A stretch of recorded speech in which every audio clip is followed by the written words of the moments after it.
Dördüncü Bölüm. Sonuçta eve döndüm. Ama eski kasabama ayak bastığım anda biliyordum ki, yaşamda tek bir amacım vardı. O da para bulup Wall Street'e geri dönmek. Orası borsada gönlümce oynayabileceğim tek yerdi. Günün birinde, yeterince param olunca öyle bir yere ihtiyaç duyacaktım. İnsan haklı çıktığı zaman ufak ödüllerle yetinmez. Fazla ümitli değildim. Ama yine de bucket shop'lara yeniden girmeyi denedim. Bucket shop'ların çoğu kapanmıştı. Bazıları da el değiştirmişti. Beni anımsayanlar yeni bir fırsat tanımaya yanaşmıyordu. Onlara gerçeği, orada kazandığım paranın hepsini New York'ta kaybettiğimi söyledim. Artık aklımın başına geldiğini anlattım. Dükkanlarında oynamama izin verirlerse, bundan her ikimizin de kâr edeceğine inandırmaya çalıştım. Ama hiçbiri buna inanmadı. Yeni açılan yerlere ise güvenemiyordum. Sahipleri, insan doğru tahminde bulunduğuna eminse 20 hisseyle yetinmesini bilmeli gibi bir kanı taşıyordu. Paraya ihtiyacım vardı ve büyük bucket shop'lar düzenli müşterilerden bol bol para koparmaktaydı. Bir arkadaşımı benim adıma alım satım yapması için dükkanlardan birine gönderdim. Ben de oralarda dolaşıp olan biteni izliyormuş gibi yapıyordum. Bir kez daha emirleri alan görevliden benim için 50 hissecik de olsa bir alım yapmasını rica ettim. Tabii yine hayır dedi. Arkadaşımla bir anlaşma yapmıştık. Ben kendisine ne söylersem alacak ya da satacaktı. Ama kazandığı para benim dişimin kovuğuna bile yetmiyordu. Derken ofis, arkadaşımın emirlerini de almak istemedi. Sonunda bir gün 100 adet St. Paul hissesi satmak istediğinde onu geri çevirdiler. Sonradan öğrendik ki, müşterilerden biri bizi dışarıda konuşurken görüp ofise haber vermiş. Arkadaşım görevliye gidip o 100 St. Paul hissesini satmak istediğinde aldığı yanıt, St. Paul satış emirlerini kabul edemiyoruz. Hele sizden asla, oldu. Neden? Ne oldu Joe? Diye sordu arkadaşım. Hiç boşuna dil dökme dedi Joe. Benim param burada geçmiyor mu? Al kendin bak. İşte hepsi burada. Ve arkadaşım onluk banknotlar halinde 100 doları, benim 100 dolarımı Joe'ya uzattı. Bir yandan da sinirlenmiş numarası yapıyordu. Bense kayıtsız bir tavır takınmıştım. Ama diğer müşteriler tartışmayı duyunca yanımıza yaklaştı. Zaten bu hep böyledir.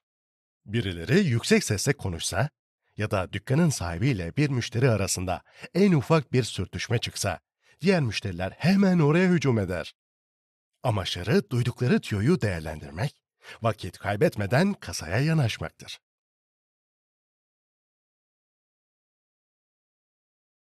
Joe aynı zamanda müdür yardımcısıydı. Gişeden çıkarak arkadaşımın yanına geldi, önce onu, sonra da beni dikkatle süzdü. Ne kadar tuhaf dedi alçak bir sesle. Pek tuhaf. Arkadaşın Livingston ortalarda yokken hiç oynamıyorsun. Oturup saatlerce fiyat tahtasını izliyorsun. Parmağın bile kıpırdamıyor. Ama o gelince birden hareketleniveriyorsun. Gerçekten de kendi adına oynuyor olabilirsin ama artık burada oynayamayacaksın.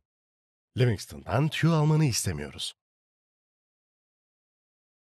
Böylece bu maceranın da sonu geldi.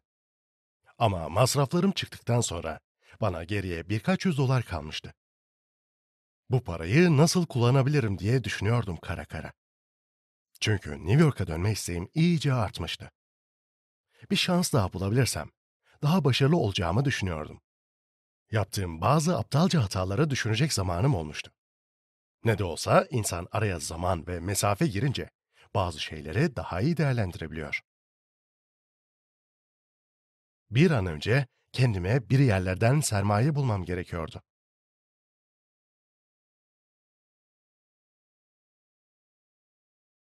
Bir gün bir otelin lobisinde düzenli olarak borsada alım satım yapan bazı tanıdıklarımla konuşuyordum. Tek konumuz borsaydı. Benim gibi borsada emirlerini brokerlarına uygulatan kişilerin hiçbir zaman kazanmayacağını söyledim. Oradaki adamlardan biri çıkıp hangi brokerları kastettiğimi sordu. Ülkenin en iyi brokerları dedim. O da bana isimlerini sordu.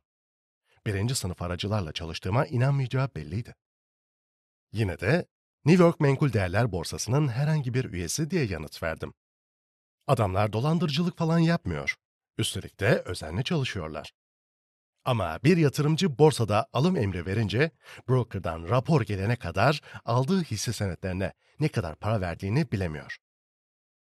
Fiyatlar belki 10-15 değil ama 1-2 puan oynuyor sürekli. Fakat borsanın dışından emir veren biri de bu küçük iniş çıkışları yakalayamıyor. Ben aslında bucket shop'larda oynamayı tercih ederim. Ama orada da büyük oynamaya izin yok.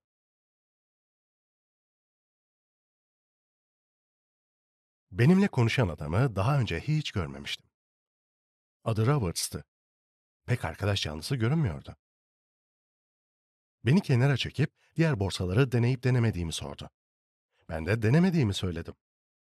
Pamuk borsası ve Zahire borsasını, ayrıca bu tür küçük borsaların üyesi olan aracı kurumlar bildiğini anlattı. Bu kurumlar çok dikkatli çalışıyor ve emirlerin icrasına büyük özen gösteriyorlardı. New York Menkul Değerler Borsası'nın en büyük ve iyi kurumlarıyla gizli bağlantıları vardı. Kişisel ilişkileri sayesinde ve ayda yüz binlerce hisselik iş getirdikleri için tek başına oynayan müşterilerden çok daha iyi hizmet alıyorlardı. Küçük müşterilere her türlü hizmeti sunuyorlar dedi. New York dışından katılmak isteyenler için özel koşullar sağlıyorlar ve 10 bin hisselik emirle 10 hisselik emir arasında ayrım yapmıyorlar. Son derece bilgili ve dürüstler. İyi de eğer borsa aracısına %8 komisyon ödüyorlarsa nasıl kâr ediyorlar? Aslında %8 ödemeleri gerekiyor ama anlarsın ya, bana bakıp göz kırptı. Anladım dedim. Ama borsa aracılarının yapamayacağı bir şey varsa o da komisyondan indirim uygulamaktır. Bu firmaların sahipleri elemanlarının dışarıdan biri için %8'in altında komisyon uygulamaktansa adam öldürüp kundakçılık yapmalarını tercih eder. Borsanın hayatı bu kurala bağlıdır. Benim borsacı tanıdıklarım olduğunu anlamış olacak ki, bak şimdi dedi. Arada sırada o saygın geçinen aracı kurumlardan biri bu kuralı çiğnediği için bir yıl süreyle kapatılmıyor mu? İndirim yapmanın da yolları vardır. Ona inanmadığımı yüzümden okumuş olacak ki devam etti. Ayrıca bazı durumlarda bizde yani wirehouses demek istiyorum, 8'de birlik komisyonun üzerine bir de 32'de bir oranında bir ücret uygularlar. Ama çok da insaflıdırlar.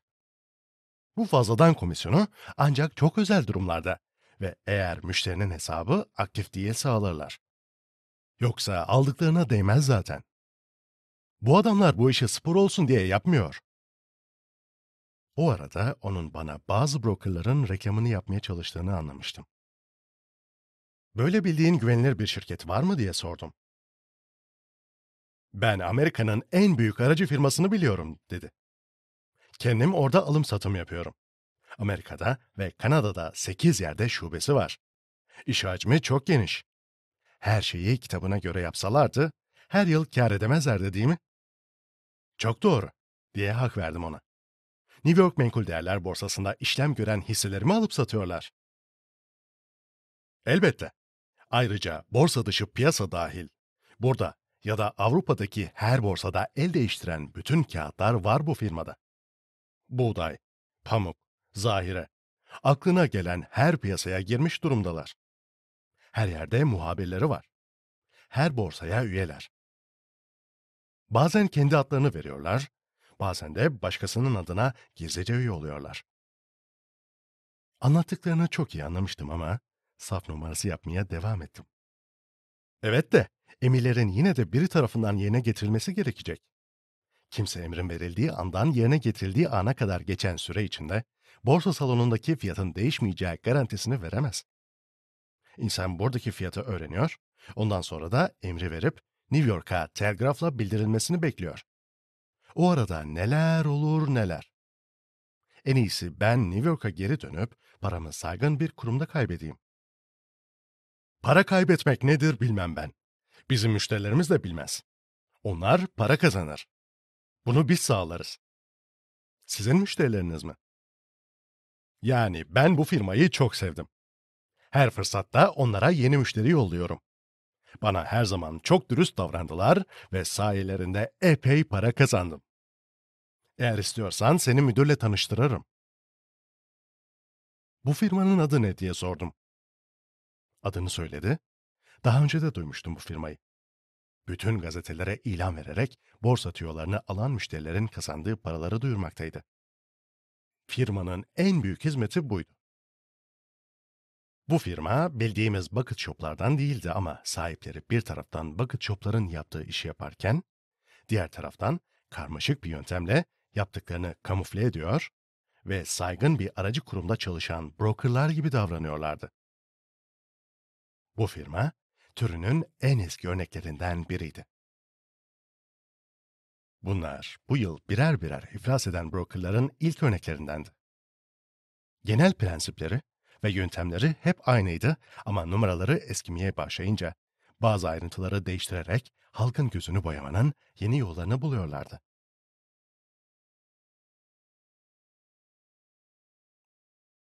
Bu adamlar hisse senetleri ile ilgili tüyolar verirlerdi.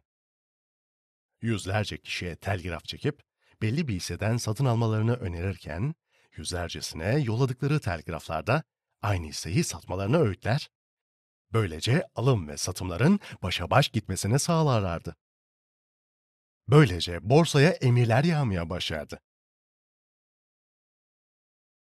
Firma diyelim ki o hisseden 1.000 adedini saygın bir borsa üyesi broker aracılığıyla satın alır ve işlemin raporunu saklardı. Bu rapor, firmayı bucket shop olmakla suçlama cüretini gösteren herkese gösterilirdi.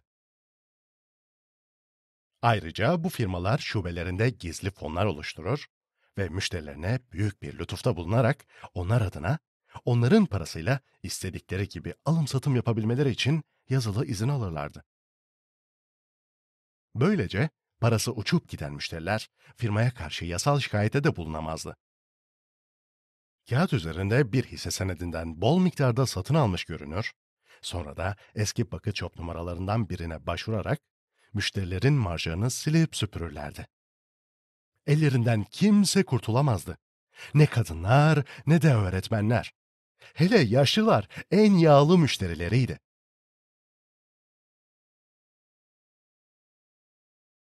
Ben brokerlarla iş yapmam, dedim simsar müsveddesine. En iyisi ben bu konuyu biraz düşüneyim diyerek daha fazla konuşmasını engellemek için yanından ayrıldım.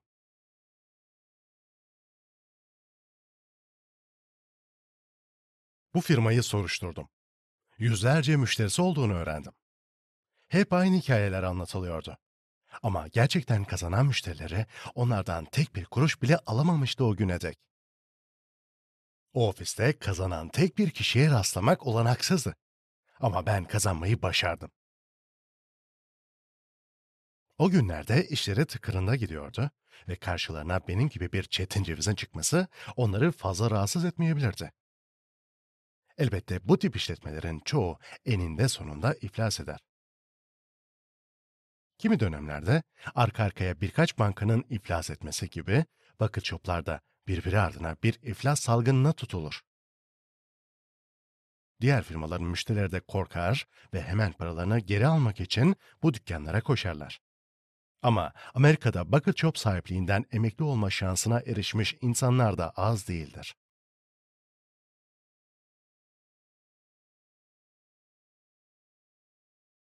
Bu simsar müsveddesinin firması da fazla tehlikeli görünmüyordu.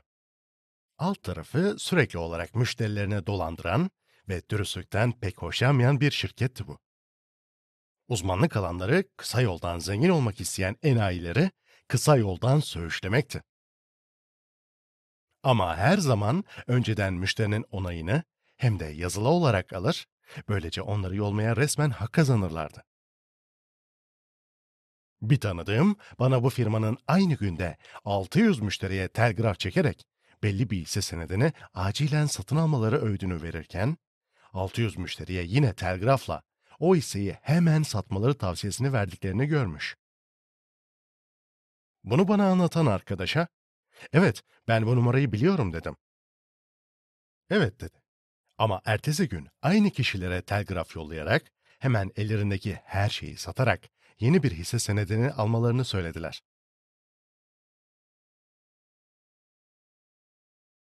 Firmanın en büyük ortağına bunu neden yapıyorsunuz diye sordum. İlk telgrafları anladım. Bazı müşterileriniz sonuçta kaybedecek olsalar da bir süre kağıt üzerinde karlı görünüyorlar. Ama bu ikinci telgrafları göndererek onların gözünü korkutuyorsunuz. Nedir bunun ardında yatan neden? Müşteriler nasıl olsa zarar edecekler. Neyi, nerede, nasıl, ne zaman alırlarsa alsınlar. Müşteri parasını kaybedince ben de müşteriyi kaybederim. Bari paraları bitmeden ben koparabildiğim kadarını alayım, sonra da yeni enayiler ararım, dedi.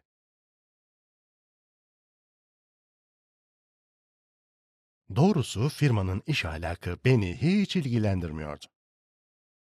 Teller firmasına ne kadar bozulduğumu ve onlardan öç almak için yanıp tutuştuğumu anlatmıştım. Bu şirkete karşı böyle duygular hissetmiyordum. Belki adamlar sahtekardı ama belki de göründükleri kadar kötü değillerdi. Onlardan benim adıma alım satım yapmalarını istemedim ya da tüyolarına kanarak yalanlarına inanmadım. Benim tek derdim sermaye toplayıp New York'a dönmek ve insanın bakır çöplarda olduğu gibi her an polis basacağı korkusu olmadan ve kazandığın paraya el konmadan hepsinin tıkır tıkır ödeneceğinden emin olarak temiz bir ofiste alım satım yapmaktı. Her neyse, yasal brokerların yanında bu firmanın nasıl avantajlar sağlayacağını denemeye karar verdim. Marj olarak koyacak fazla param yoktu ve bakıçoplar bu konuda çok daha hoşgörülü davranıyorlardı. Elimdeki birkaç yüz dolarla burada çok daha uzun bir süre idare edebilirdim. Firmaya gidip müdürle kendim konuşmak istedim. Eski borsacılardan olduğumu ve geçmişte New York'ta menkul kıymetler borsasına kayıtlı brokerlarda hesabım olduğunu ama bir anda elimdeki her şeyi kaybettiğimi öğrenince hemen ağız değiştirdi. Oysa beni ilk gördüğünde paramı oraya yatırırsam beni bir dakika içinde milyoner yapacağına dair sözler vermeye başlamıştı. Benim iflah olmaz bir enayi olduğumu, hep oynayıp hep kaybeden kalın kafalardan biri olduğumu düşünmeye başladı. Bu tipler ister dolandırıcı olsun, ister aldıkları komisyonlarla yetinen dürüst türden olsun, bütün bucket shop'ların en önemli gelir kaynağıydı. Müdüre benim talimatlarımı dürüst bir şekilde yerine getirecek bir firma aradığımı, çünkü her zaman borsada oynadığımı ve talimatlarımı geç yerine getiren, o yüzden beni yarım ya da bir puan fazla ödemek zorunda bırakan firmalardan bıktığımı söyledim. Bana talimatlarımı harfiyen yerine getirecekleri konusunda şerefi üzerine söz verdi. Benimle çalışmayı çok arzu ediyorlar. Bana birinci sınıf brokerlığın ne olduğunu göstermek istiyorlardı. Bu konuda en yetenekli uzmanlar onların emrinde çalışıyordu. Özellikle talimatların yerine getirilmesi konusunda tanınmışlardı. Eğer talimatın verildiği andan yerine getirildiği ana kadar geçen süre içinde fiyatta bir fark oluyorsa, bu mutlaka müşterinin lehine gelişiyordu. Ama elbette bunu garanti edemezlerdi. Eğer onlarda hesap açtırırsam, telgrafla bildirilen fiyattan alım satım yapabilirdim. Brokerlarına o kadar güveniyorlardı. Bu da demekti ki, orada bucket shop'larda olduğu gibi istediğim şekilde alım satım yapabilecektim. Yani bir sonraki fiyattan yararlanabilecektim. Fazla hevesli görünmek istemedim ve hemen hesap açtırmayacağımı ama yakında onlara kararımı bildireceğimi söyledim. Borsanın o günlerde bol kar sağladığını söyleyerek bir an önce harekete geçmemi tavsiye etti. Borsa bol kar sağlıyordu ama onlara. Fiyatlar yerinde sayıyor, ortalıkta fazla hareket görünmüyordu. Yani hisseler aniden değer kaybedince zavallı müşterileri silip süpürecek bir ortam vardı borsada. Adamdan yakamı zor kurtardım. Adımı ve adresimi vermiştim Ve hemen o gün evime telgraflar ve mektuplar yağmaya başladı. Şirket şu ya da bu hisse senedine yatırım yapmamı öneriyor, borsadaki güvenilir kaynaklardan yakında hisselerin 50 puan artacağını öğrendiklerini iddia ediyorlardı. Bense bu tarz borsa vurgunuyla uğraşan benzer broker firmaları araştırmakla meşguldüm. Eğer kazandıklarımı ellerinden almayı başarabilirsem, biraz sermaye toplamanın tek yolu bu broker taklidi bucket shop'larda oynamaktı.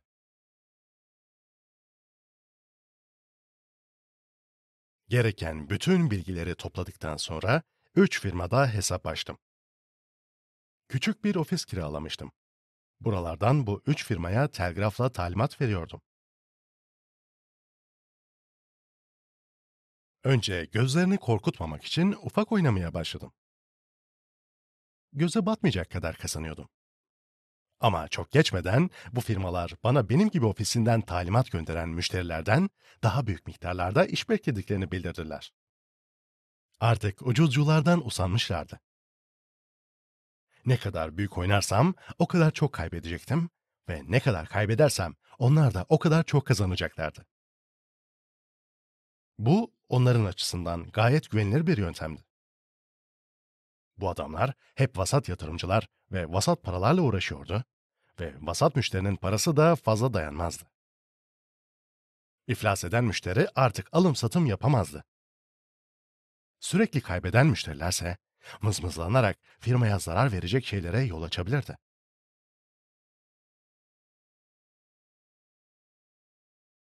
Bu arada New York Menkul Değerler Borsası'na üye olan ve New York'taki muhabirleriyle direkt telgraf bağlantıları olan bir firmayla da anlaşmıştım.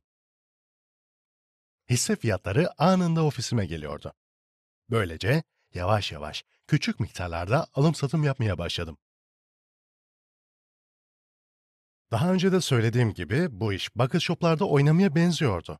Ama biraz daha yavaş işiyordu her şey. Bu rahatlıkla kazanacağım bir oyundu ve beni fazla zorlamadı. Hiçbir zaman onda 10 kazanacak kadar ilerletemedim işi. Ama haftadan haftaya dengeli bir şekilde kazanarak idare ediyordum. İyi yaşamaya başladım ama bir taraftan da para biriktirmeyi ihmal etmiyor, Wall Street'e giderken götüreceğim sermayeyi artırmaya çalışıyordum. Bu firmalardan ikisiyle daha telgraf bağlantısı kurdum. Böylece toplam 5 firmam olmuştu. Elbette bunların içinde ilk görüştüğüm firma başta geliyordu.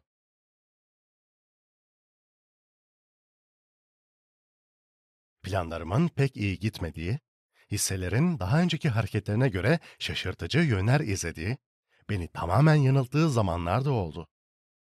Ama bana fazla zarar vermedi bu olaylar. Bunu önlemek için marjlarımı çok dert tutuyordum. Brokerlarımla ilişkilerim gayet iyiydi. Hesapları ve kayıtları bazen benimkileri tutmuyordu ve nedense hep benim aleyhime oluyordu bu farklar. Ne tuhaf tesadüf değil mi? Bense hep sözümde diretiyor ve genellikle istediğimi elde ediyordum. Firmalar kazandığım paraları eninde sonunda elimden alacakları ümidiyle yaşıyordu. Kazançlarımı bana verdikleri geçici krediler olarak görüyorlardı herhalde. Bu firmaların hepsi üçkağıtçıydı. Brokerlık komisyonlarıyla yetinecek yerde hep dalavereyle para kazanmak amacını güdüyorlardı. Acemi müşterileri spekülasyon yapmayı bilmedikleri, bu yüzden de borsada kumar gibi oynadıkları için bu firmaların çevirdikleri dolaplar da pek göze batmıyordu. Müşterisine zengin eden zengin olur deyişi eski ve çok doğru bir atasözüdür. Ama bu adamlar bunu hiç duymamışa benziyor, yalandan dolandan vazgeçmiyordu. Birkaç kez bildik numaraları benim üzerimde de denemeye kalktılar. Bir iki defada boş bulunup onlara aldandım. İstediklerinden az alım ya da satım yaptığımda böyle oyunlar oynuyorlardı. Onları dolandırıcılıkla suçladım ama onlar suçlamalarımı inkar ettiler ve bir süre sonra her şey eski haline döndü. Üçkağıtçılarla iş yapmanın en iyi tarafı, bu adamları yakalarsanız sizi hemen affederler. Onlarla çalışmaya devam etmek kaydıyla tabii. Onlar için fark etmez. Çok alicenap insanlardır. Neyse, kazancımın artmaya devam etmesi gerekiyordu ve bunu vurguncu bir avuç simsarın insafına bırakamazdım. O yüzden onlara bir ders vermeye karar verdim. Uzun süre borsanın gözdesi olan, ondan sonra da bir durgunluk dönemine giren bir hisse senedi seçtim. İyice ağırlaşmış bir hisseydi bu. Eğer kimsenin adını duymadığı bir hisse senedi seçseydim, benden kuşkulanabilirlerdi. Bu hisse senedinden satın almaları için 5 brokerıma talimat verdim. Talimatlar alındıktan sonra brokerlar bir sonraki fiyatı beklerken ben borsa üyesi olan firmaya aynı hisseden 100 adet borsada satma emri verdim. Emrimin acilen yerine getirilmesini istedim. Satış emri borsa salonuna ulaştığında neler olduğunu tahmin edebilirsiniz. Şehir dışı bağlantıları olduğu bilinen aracı bir firma, uzun süredir yerinde sayan bir hisse senedini hemen satmak istiyordu. Demek ki bu hisseler birinin eline ucuz fiyattan geçecekti. Ama ben 5 broker'a verdiğim alış emirlerinin işlemlerini banttan gelen fiyat üzerinden ödüyordum. Oldukça düşük bir fiyattan 400 hisse uzun pozisyona girmiştim. New York'taki firma bana bunu nasıl bilebildiğimi sordu, ben de bir yerden tüyo aldığımı söyledim. Borsa kapanmadan az önce talimat vererek sattığım hisse senetlerini geri almalarını, kısa pozisyonda kalmak istemediğimi söyledim. Fiyat ne olursa olsun hisseleri geri istiyordum. Hemen New York'a telgraf çektiler ve benim acilen 100 hisse senedi alma talebim fiyatı aniden yukarı çıkardı. Elbette bu arada üçkağıtçı dostlarıma aldırdığım hisselerin satılması emrini vermiştim. İşi tereyağından kıl çeker gibi başarmıştım. Yine de firmalar bu işten ders almamışlardı. Ben de aynı numarayı birkaç kez tekrarladım. Onları hak ettikleri kadar acımasız bir şekilde cezalandırmıyordum. 100 hisse senedi başına 1 ya da 2 puanın üzerine çıktığım pek olmuyordu. Yine de beni bekleyen Wall Street serüveni için biriktirdiğim paralar gittikçe artmaktaydı. Bazen biraz çeşitleme yapıyor, kısa pozisyona giriyordum ama aşırıya kaçmamaya dikkat ediyordum. Her defasında 600 ya da 800 dolarla yetiniyordum.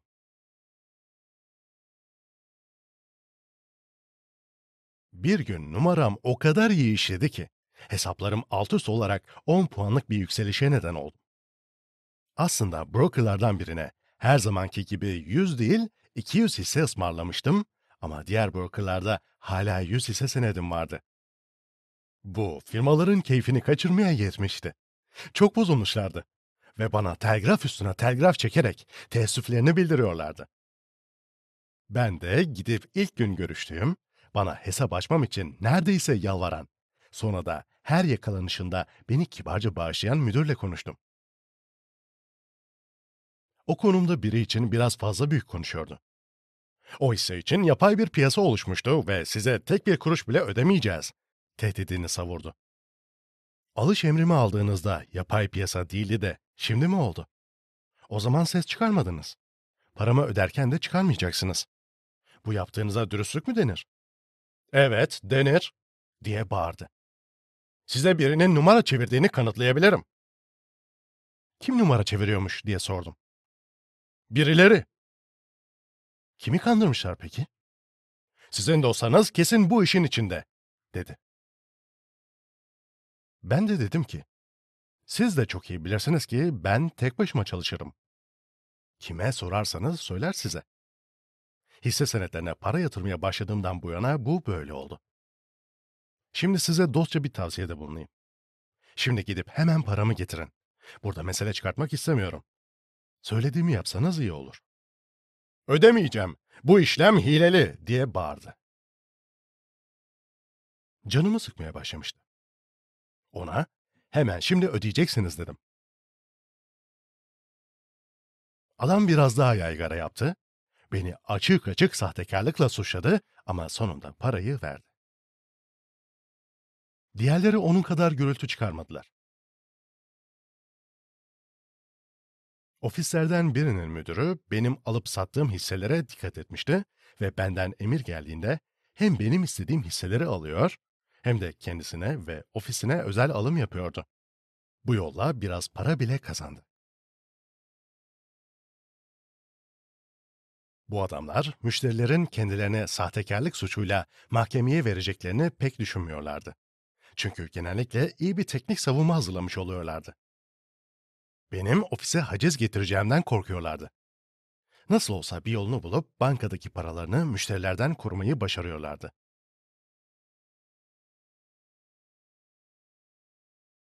Bu firmaların kurnaz olduğunu herkes biliyordu. Ama ödeme yapmaktan kaçındıkları duyulursa bu onların sonu olabilirdi. Bir yatırımcının broker firmada para kaybetmesi çok doğaldı. Ama para kazanıp da kazandığı parayı alamaması bu piyasa için kara bir leke demekti. Bütün firmalardan paramı almayı başardım. Ama o 10 puanlık sıçrama benim tereciye tere satma oyunumun da sonu oldu. Artık uyanmışlardı ve kendilerinin yüzlerce zavallı müşterinin cebini boşaltmak için kullandıkları numarayı yakalamak için tetikte bekliyorlardı. Tekrar hisse alım satımına döndüm. Ama borsa her zaman benim sistemime uygun işlemiyordu. Yani alabileceğim hisse sayısı sınırlı olduğundan kazancım da sınırlı kalıyordu.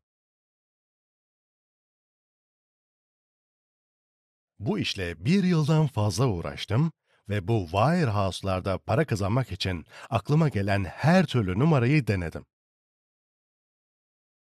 Çok rahat yaşıyordum. Kendime bir araba almıştım. Paramı hiç düşünmeden harcıyordum. Sermaye biriktirmem gerekiyordu ama bu sırada yaşamımı da sürdürmek zorundaydım. Doğru hisseler üzerinde oynadığım zaman kenara biraz para koyabiliyordum. Ama kaybettiğim zaman elimde fazla bir para olmuyordu. Dediğim gibi, sonunda dişe dokunur bir miktar biriktirdim ve kentteki 5 wirehouse'da yapacağım bir şey kalmamıştı. Ben de New York'a dönmeye karar verdim.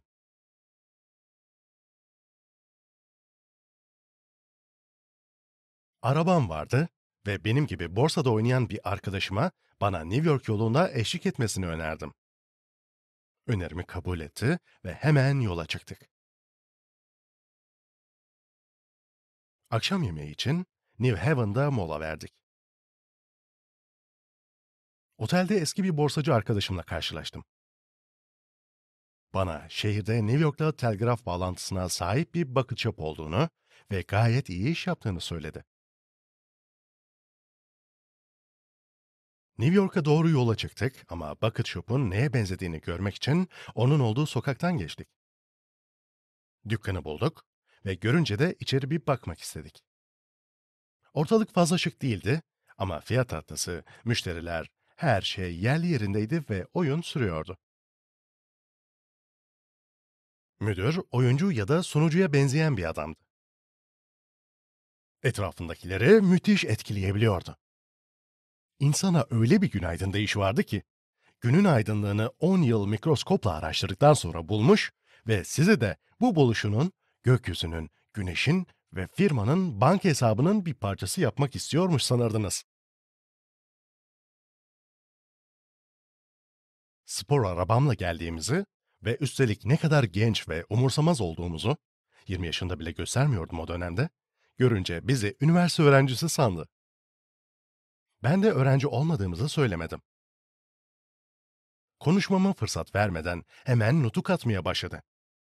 Bizimle tanıştığına ne kadar memnun olmuşmuş, efendim oturmaz mıymışız?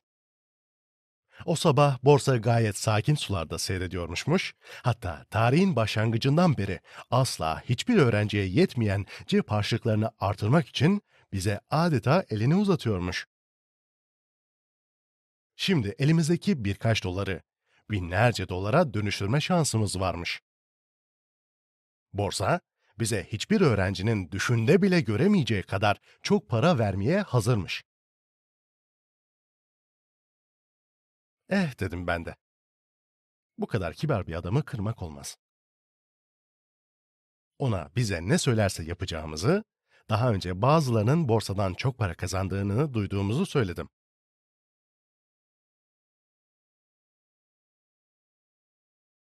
Biraz hisse satın aldım. Bir yandan da adamla sohbet ediyordum. Derken kazanmaya başladım ve hisselerin sayısını artırdım. Arkadaşım da beni izledi. Gece New Haven'da kaldık ve ertesi sabah 10'a 5 kala o pek konuksever dükkanın kapısındaydık. Müdür bizi sevinerek karşıladı. Kazanma sırasının o gün ona geleceğini düşünüyordu. Ama ben o günü cebimde 1500 dolarla kapattım. Ertesi sabah müdür beyimize gidip 500 şeker hissesi satma emrini verince önce duraladı ama sonra sessiz sedasız kabul etti. Hissenin değeri 1 puan artınca ben elimdekileri satmak istedim ve ona makbuzumu uzattım. Tam 500 dolar kâr etmiştim. 500 dolar da marjım vardı. Müdür kasadan 20 adet 50'lik banknot çıkardı. Bunları yavaş yavaş hem de 3 kez saydı. Sonra benim önümde bir kez daha saydı. Parmaklarında sanki zank vardı. Paralar eline yapışıyordu. Ama sonunda parayı bana uzattı. Sonra da kollarını kavuşturdu, alt dudağını ısırdı, biraz ağzında tuttu ve benim arkamdaki bir pencereye doğru bakmaya başladı.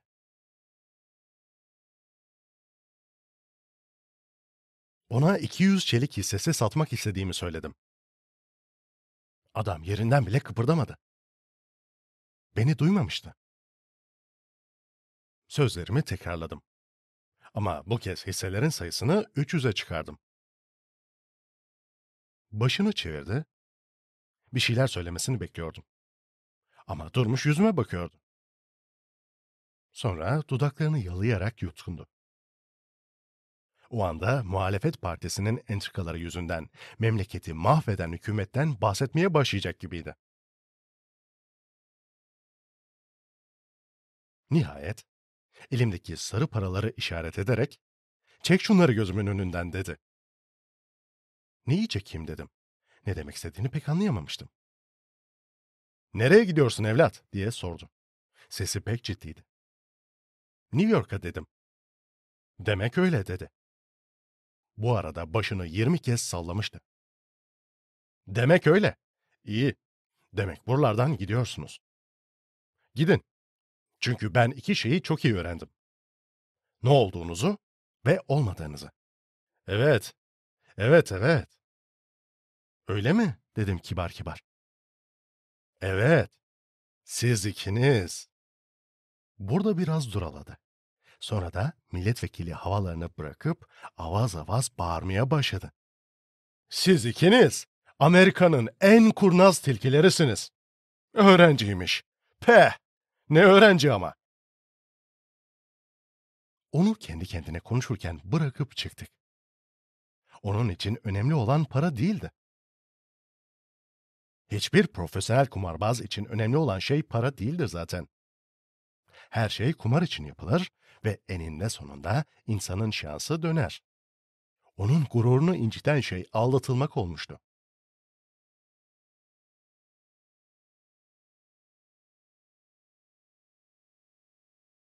İşte böylece üçüncü bir deneme için Wall Street'e geldim.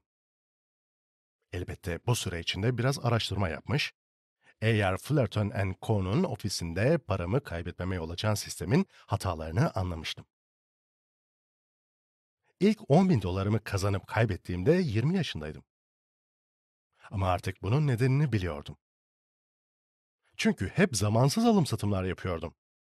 Araştırma ve deneyime dayalı olan sistemim işe yaramadığı anlarda gidip gözü kapalı kumar oynuyordum. Kendimden emin değildim. İşi şansa bırakıyordum. 22 yaşındayken sermayemi 50 bin dolara çıkardım ve hepsini 9 Mayıs'ta kaybettim. Yine nedenini çok iyi biliyordum. O gün fiyatlar deli gibi inip çıkıyor, banttan gelen fiyatlar gerçek fiyatları yansıtmakta geç kalıyordu. Ama Saint Louis'den döndükten sonra ya da 9 Mayıs paniğinin ardından neden kaybettiğimi bir türlü anlamıyordum. Bir takım teorilerim vardı, bazı hatalarımı yakalamıştım ama düşündüklerimi uygulamaya geçirmem gerekiyordu. Bir musibet, bin nasihatten iyidir demişler. İnsan para kaybetmemek için ne yapmaması gerektiğini anlayınca, para kazanmak için ne yapması gerektiğini de anlamaya başlıyor. Anladınız mı? Demek siz de öğrenmeye başlıyorsunuz. Eserin 4. bölümünü de tamamladık. 5. bölümde yeniden görüşünceye dek esen kalın.